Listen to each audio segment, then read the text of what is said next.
Christmas today is becoming a holiday to celebrate family, friends, generic Hallmark movies, corporations taking advantage of people's goodwill to prop up the global retail economy, and most importantly, keeping Mariah Carey relevant. In less recent modern history, it was more a centuries-old birthday celebration that took advantage of people's goodwill to prop up the global retail economy. The origins and purpose of Christmas is much less simple, however.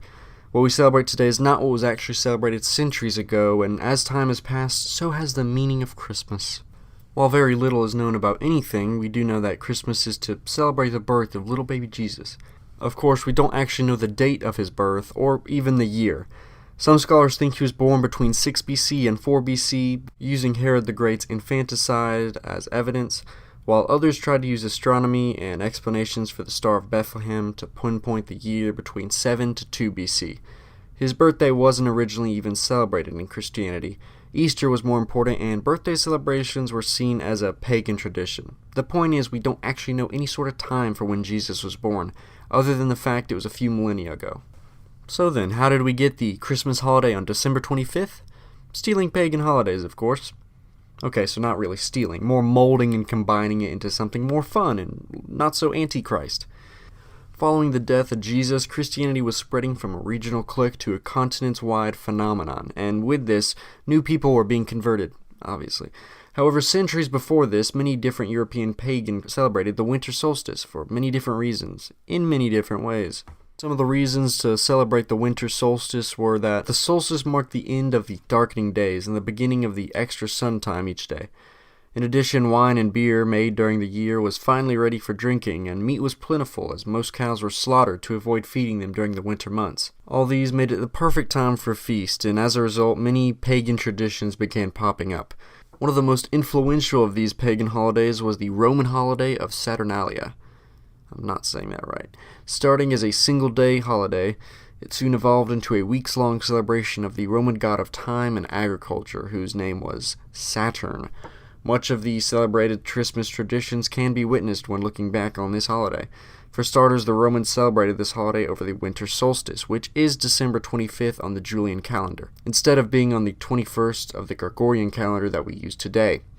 Romans also decorated homes with wreaths and greenery, and instead of working, time was spent gambling, singing, playing music, feasting, socializing, and giving each other gifts. During this time, they even let their slaves out of the basement and into the fun, just like today. Following the Roman conquest of Britain and much of Europe from 200 BC to 400 AD, the holiday of Saturnalia was spread, and much of the traditional pagan holidays were suppressed or combined with Saturnalia. Then, in 313 AD, the Emperor Constantine issued the Edict of Milan, which allowed for Christianity in the Roman Empire. And after years, Christianity had become the official religion of the Roman Empire. This brought with it many challenges for earlier Christians and pagans to coexist. Rather than destroy the pagan traditions, missionaries and Christians alike decided to adopt them into their culture, likely in an effort to convince the remaining pagans to accept Roman Christianity. Originally called the Feast of the Nativity and first celebrated in 336, Christmas-like celebrations spread to Egypt by 432 and to England by the end of the 6th century. Christmas gained its name from Christ Mass, Christ meaning Messiah, or the king expected to deliver the Jewish nation, and Mass is similar to the Mass service where Christians remember that Jesus died and came back. During the Middle Ages, Christmas became cool and hip. Basically, everyone went to church to cleanse their sins in preparation to get absolutely hammered in the following days. Everyone got drunk and rowdy throughout the streets and homes. It was basically Mardi Gras, but with less beads and more Jesus. Also, the poor went to the rich and demanded food and drinks and would enact mischief on the rich if they were denied. Basically, the whole scene was awesome. Then Oliver Cromwell had to come and ruin literally everything, including Christmas. Him and his Puritan entourage came to power in 1645 and canceled the so-called decadent holiday. Thankfully, and for no other reason than to restore Christmas, Charles II was reinstated as the monarch, and with him, Christmas returned to Great Britain. In 1607, Jamestown is said to have actually hosted Christmas and had a grand time. They even made the first eggnog in the U.S. These celebrations were all fun and good, but they're not really the Christmas that we know and love today. That came around when Washington Irving wrote a book. Irving portrayed Christmas as a holiday to bring people together, rather than a time to start a riot busting windows in black and wealthy neighborhoods. Yeah, that happened. The Christmas tradition Washington wrote about seems to be mostly fabricated, yet it still led to the holiday becoming more family-centered, leading to parents giving gifts to children rather than bosses giving food and booze to employees. So yeah, thank Washington Irving for that DS your mommy bought you when you were 8. With this new holiday came a new face, or rather an old face from the 300s.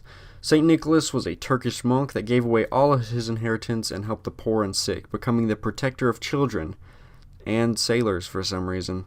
His legend became known in America when the Dutch gathered to celebrate the man that the Dutch called Sint Nicolaas, or Sinterklaas for short. No doubt a stupid American heard this and told all his friends about the legendary Santa Claus. In 1822, the short poem now known as The Night Before Christmas was made, which invented Santa's rosy disposition and his ridiculous mode of transportation. From this poem spawned the now iconic version of Santa, drawn by Thomas Nast in 1881, which shows a man that wears red and with a nice white beard and a sack of 1 billion toys.